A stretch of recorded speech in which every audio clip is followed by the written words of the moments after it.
హైదరాబాద్ గచ్చిబౌలిలో ఘోర ప్రమాదం చోటు చేసుకుంది. నిర్మాణంలో ఉన్న భవనం ఒక్కసారిగా కుప్పకూలింది. ఈ ప్రమాదంలో 2 వ్యక్తులు మృతి చెందారు.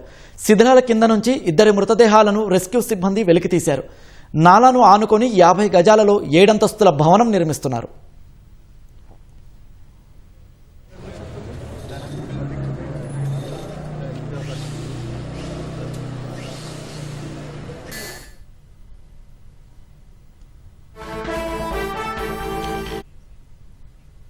దీనికి సంబంధించి ఇక మరింత సమాచారం మా ప్రతినిధి శ్రీకాంత్ ప్రత్యక్ష ప్రసారం ద్వారా అందిస్తారు.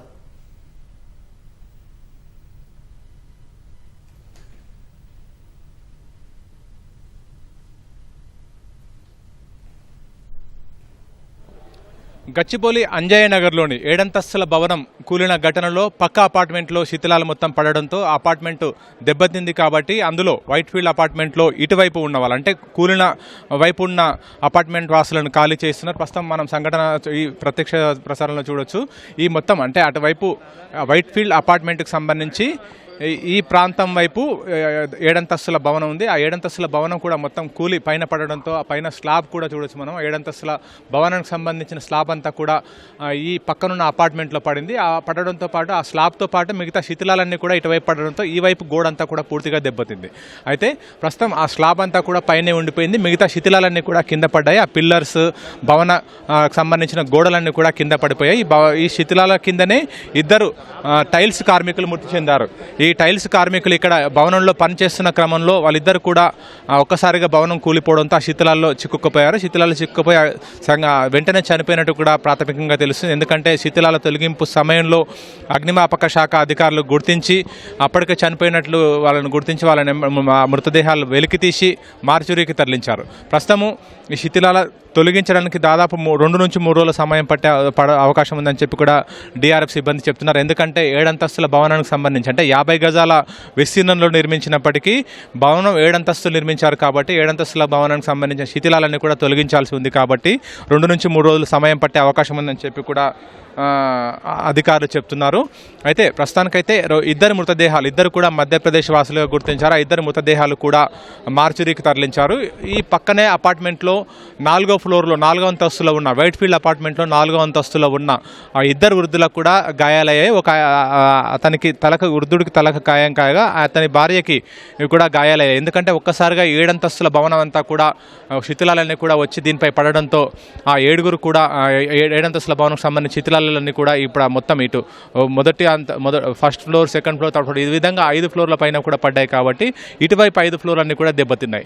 అంతేకాకుండా ఏసీ అవన్నీ కూడా మొత్తం పైప్ లైన్ సిస్టమ్ అంతా కూడా దెబ్బతింది. ఇది పాక్షికంగా దెబ్బతింది. కాబట్టి ఈ అంతస్తులో ఎవరు ఉండొద్దని చెప్పి కూడా జిహెచ్ఎంసీ అధికారులు చెప్తున్నారు. అయితే ఈ అపార్ట్మెంట్ వాసులంతా కూడా ఇక్కడికి వచ్చిన జిహెచ్ఎంసీ హైడ్రా కమిషనర్ కానీ సైబరాబాద్ మున్సిపల్ కమిషనర్ కార్పొరేషన్ సృజన కానీ తమ ఆందోళన వ్యక్తం చేశారు. ఎందుకంటే ఈ 7 అంతస్తుల భవనం నిర్మిస్తున్న సందర్భంలోనే అధికారులకు ఫిర్యాదు చేశాం, అయినప్పటికీ చర్యలు తీసుకోవాలని చెప్పగా సిఎంసీ కమిషనర్ సృజన వాళ్ళకు సర్ది చెప్పారు. ఎందుకంటే ఇప్పటికే నోటీసులు కూడా ఇచ్చాము, సాజిద్ అనే వ్యక్తి ఆ భవనాన్ని నిర్మిస్తున్నట్టు గుర్తించి అతనికి నోటీసులు కూడా జారీ చేశామని చెప్పి కూడా సృజన వాళ్ళకు చెప్పారు. అయితే తర్వాత భవన నిర్మాణం కొనసాగిన విషయం తమకు తెలియదని కూడా చెప్తున్నారు. అపార్ట్మెంట్ వాసులు మాత్రం ఆందోళన వ్యక్తం చేస్తున్నారు. ప్రస్తుతము ఆ కూలిపోయిన 7 అంతస్తుల భవనం పక్కనే మరో 50 గజాల స్థలంలో అదే స్థాయిలో 7 అంతస్తుల భవనం కూడా కట్టిన దృశ్యాలు మనకు కనిపిస్తున్నాయి. దాని పక్కన కూడా ఇదే విధంగా మొత్తం 7 అంతస్తుల భవనం కూడా కట్టారు. కేవలం 50 గజాల స్థలం 7 అంతస్తుల భవనం నిర్మిస్తే అది ఎట్టి పరిస్థితుల్లోనూ చాలా కాలం మన్నే అవకాశం కూడా ఉండదు. ఎందుకంటే 50 గజాల స్థలంలో పిల్లర్లు ఏ స్థాయిలో అంటే 7 అంతస్తుల భవనం నిర్మిస్తున్నామంటే దానికి సంబంధించి పటిష్టమైన పునాది పిల్లర్లు కూడా నిర్మించాల్సి ఉంటుంది. అప్పుడే భవనం మన్నికతో ఉంటుంది, అంతేకాకుండా చాలా కాలం ఉంటుంది. కానీ ఇక్కడ 50 గజాల స్థలంలో కనీసం పిల్లర్లు సరిగ్గా తవ్వకుండా, ఎందుకంటే ఇప్పటికే అధికారులు నోటీసులు జారీ చేశారు కాబట్టి వీలైనంత తొందరగా కన్స్ట్రక్షన్ పూర్తి చేయాలనే ఉద్దేశంతో సాజిద్ అనే వ్యక్తి, ఆ భవనాన్ని నిర్మించిన వ్యక్తి సాజిద్, అతను వేగంగా కన్స్ట్రక్షన్ పూర్తి చేయించడం వల్ల, నాణ్యతకు తిలోదకాలు ఇవ్వడం వల్ల వెంటనే ఆ భవనం కూడా కూలిపోయిందని చెప్పి కూడా అధికారులు ప్రాథమికంగా గుర్తించారు. ఎందుకంటే భవనం నిర్మించే సమయంలో పటిష్టమైన పిల్లల కోసం నాణ్యమైన స్టీల్ వాడాలి, అంతేకాకుండా సిమెంటు ఇసుకతో క్యూరింగ్ చేయించిన తర్వాతనే అప్పుడే భవనం నిర్మాణంగా నాణ్యతగా ఉంటుంది. కానీ ఇవేమీ పాటించకుండానే వేగంగా నిర్మాణం పూర్తి చేశారని చెప్పి కూడా అధికారులు గుర్తించారు. ప్రస్తుతం వివిధ పార్టీలకు సంబంధించిన వాళ్ళు కూడా ఇక్కడికి వస్తున్నారు. కంటెస్టెడ్ ఎమ్మెల్యే కూడా ప్రస్తుతం ఈ ప్రాంతాన్ని సందర్శించారు. ఆయన అడిగి మరో తెలుసుకున్నాను. సార్, ప్రస్తుతం ఇక్కడ ఈ భవన నిర్మాణం కూలిపోయి ఇద్దరు మృతి చెందారు. పక్క అపార్ట్మెంట్లో ఉన్న ఇద్దరు కూడా గాయపడ్డారు వృద్ధులు. అంటే ఈ కాలనీ వాళ్ళ కూడా ఆరోపిస్తున్నారు దీనికి సంబంధించి నాణ్యత సరిగా లేదని చెప్పి, అంతేకాకుండా పర్మిషన్ కూడా లేదని చెప్పి. మీ స్పందన? ఇది చాలా బాధాకరమైన విషయం. ఇది ఏమైపోయిందంటే మేము ప్రతిపక్షంగా గత 7-8 సంవత్సరాల నుంచి మేము అధికారుల దృష్టికి తీసుకెళ్తున్నాం. ఈ విషయం ఇల్లీగల్ కన్స్ట్రక్షన్స్ ఈ ప్రాంతంలో పెరుగుతూనే ఉన్నాయి. ఇవాళ 100 గజాలు 50 గజాలలో 8 ఫ్లోర్లు 9 ఫ్లోర్లు వేస్తూ ఉన్నారు. దీనికి మరి మేము అధికారుల దృష్టికి తీసుకెళ్ళినా పట్టించుకోలేవు. ఎందుకంటే అధికారులు కూడా దీంట్లో స్లాబ్కి 5 లక్షలు 10 లక్షలు ఇక్కడే కాదు, ఈ అంజనగర్ సిద్దిక్ నగరే కాదు, Gokul trust, Gokul plots, Ayyappa society ఈ ప్రాంతంలో వితౌట్ పర్మిషన్ 5 ఫ్లోర్లు 6 ఫ్లోర్లు వేస్తూనే ఉన్నారు. సో దీనికి పూర్తి బాధ్యత అధికారులదే, నిర్లక్ష్యం కూడా అధికారులదే అని చెప్పి ఇవాళ పాపం పేద ప్రజలు చనిపోవడానికి, లేబర్ చనిపోవడానికి అధికారులు అని చెప్పి తెలియజేస్తున్నా. ఫర్దర్గా హైడ్రా అధికారులు కూడా దీంట్లో ఇన్వాల్వ్ అయ్యి రేపు ఫ్యూచర్లో ఇంకా ఈ ప్రతి 6 నెలలకి ఇవి జరుగుతూనే ఉన్నాయి. ఎందుకంటే మొన్న మెయిన్ రోడ్ పైన అగ్ని ప్రమాదం జరిగింది ఇట్లనే. సో అది నేనేమంటున్నా అంటే ఇలాంటి సంఘటనలు మళ్ళీ జరగకుండా ఉండాలంటే 50 గజాలు 100 గజాలల్లో అసలు G+1 తప్ప కట్టొద్దు. 5 ఫ్లోర్లు 6 ఫ్లోర్లు కట్టడం చాలా అన్యాయం. వీళ్ళ మీద, ఓనర్ల మీద కూడా క్రిమినల్ కేసులు వేయాలని చెప్పి మేము తెలియజేస్తున్నాం. ఇమీడియట్గా ఇక్కడ ఉన్నటువంటి టౌన్ ప్లానింగ్ అధికారులని, కమిషనర్ని కూడా సస్పెండ్ చేయాలి. ఆ చనిపోయిన బాధితులకి ₹1 కోటి ఎక్స్గ్రేషియా ప్రకటించాలని చెప్పి తెలియజేస్తున్నాం. అయితే ప్రస్తుతం ఈ అంజయ్ నగర్లో కేవలం 50 గజాల స్థలంలో 7-8 అంతస్తులు నిర్మించారనే విషయం పక్కన పెడితే నాలా పైన నిర్మించారని చెప్పి కూడా అధికారులు చెప్తున్నారు. ఇది ఈ ప్రాంతంలో నాలా ఉండిందా? దానికి నాలా ఈ నాలా ఉండే, నాలా పక్కనే కట్టింది కాబట్టి అది వంగిపోయి పడిపోయింది.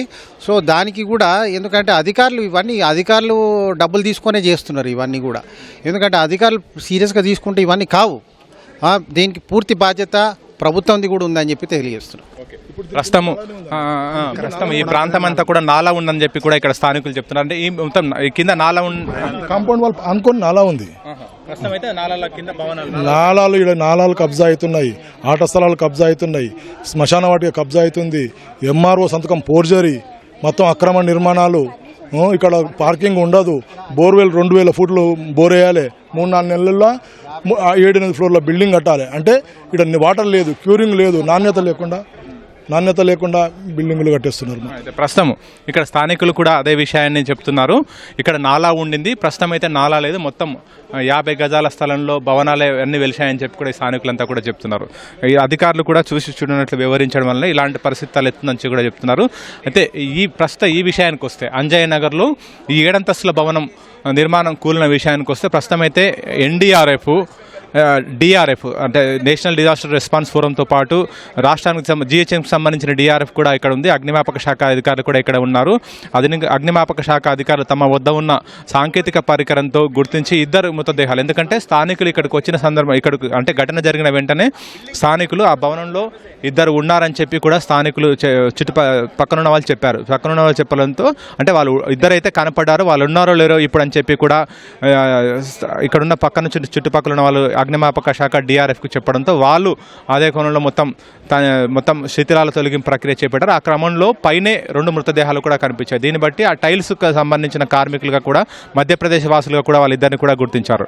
ప్రస్తుతం అయితే శిథిలాల తొలగింపు ప్రక్రియ కాస్త నిలిపి ప్రస్తుతం ఈ చుట్టుపక్కల, ఎందుకంటే సైబరాబాద్ మున్సిపల్ కార్పొరేషన్ కమిషనర్ సృజన, హైడ్రా కమిషనర్ రంగనాథ్తో పాటు షేరింగపల్లి ఎమ్మెల్యే అరికెపూడి గాంధీ సంఘటన స్థలానికి వచ్చారు. ఈ అపార్ట్మెంట్ వాసులతో మాట్లాడారు. వాళ్ళు చెప్పిన ఆరోపణల ఆధారంగా, అంటే వాళ్ళు చెప్పిన విషయాల ఆధారంగా చుట్టుపక్కల ప్రాంతంలో కూడా పరిశీలించారు. ఇక్కడ మొత్తం ఈ నాలా ఉంది. నాలా పైనే ఈ 50 గజాల స్థలంలో 6 నుంచి 7 అంతస్తుల పైన నిర్మించినట్టు కూడా ఇప్పటికే ఈ సైబరాబాద్ మున్సిపల్ కమిషనర్, అంతేకాకుండా హైడ్రా అధికారులు సంయుక్తంగా వెళ్ళి పరిశీలించి గుర్తించారు. కాబట్టి వాటన్నింటిని కూడా కూల్చివేసే ప్రక్రియకు ప్రారంభించినట్టు కూడా ఇప్పటికే ఈ సంబంధించిన మున్సిపల్ అధికారులు కూడా చెప్పారు. సృజన, రంగనాథ్ ఇద్దరు కూడా ఇదే విషయాన్ని చెప్పారు.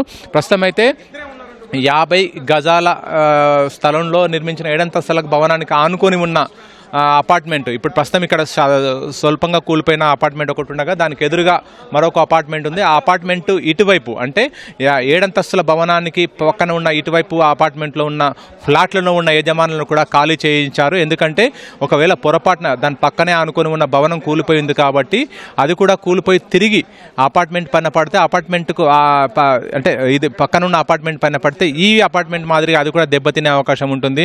అందులో ఎవరైనా ఉంటే గాయపడే అవకాశం ప్రమాదం ఉంటుందనే ఉద్దేశంతో అటు పక్కన ఉన్న వాళ్ళని ఖాళీ చేయించారు. ప్రస్తుతం అయితే వాళ్ళు ఇంటి సామాన్ అంతా వదిలిపెట్టి వాళ్ళ అత్యవసర అంటే మెడిసిన్స్ అటువంటి దుస్తులు అటువంటి మాత్రం తీసుకొని పక్కింట్లో వాళ్ళు తలదాచుకుంటున్నారు. ఇప్పుడు చూడాలి మరి ఇది ఎన్ని రోజుల పాటు కొనసాగుతుంది ప్రక్రియ అనేది. ఎందుకంటే దాదాపు ఈ 50 గజాల స్థలంలో చాలా ఇల్లు ఉన్నాయని చెప్పి కూడా అధికారులంతా గుర్తించారు. ప్రస్తుతం ఈ సాజిద్ అనే వ్యక్తి ఈ భవనాన్ని నిర్మిస్తున్నారు కాబట్టి అతను ఇది ఒక్కటే భవనం కాకుండా ఇంకా చాలా భవనాలు కూడా నిర్మిస్తున్నట్టు కూడా అధికారులు ప్రాథమికంగా గుర్తించారు కాబట్టి అతని పైన ఎట్టి పరిస్థితుల్లోనూ పోలీసులు కేసు నమోదు చేశారు. ఎందుకంటే అతనికి తెలిసి ఈ పని చేశారు. ఎందుకంటే 50 గజాల స్థలంలో 7 అంతస్తుల భవనం నిర్మించొద్దనే విషయం నిబంధనలు జిహెచ్ఎంసీ నిబంధనలు ఉన్నాయి కాబట్టి అతనికి నోటీస్ కూడా వచ్చింది ఇప్పటికే.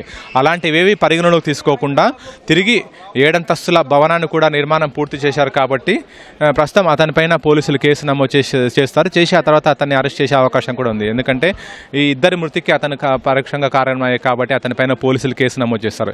ఇదే కాకుండా జిహెచ్ఎంసీ అధికారులు అప్పుడు సైబరాబాద్ మున్సిపల్ కమిషనర్ అధికారులు నోటీసులు జారీ చేసిన వాటిని పరిగణలోకి తీసుకోకుండా నిర్మాణం కొనసాగించారు.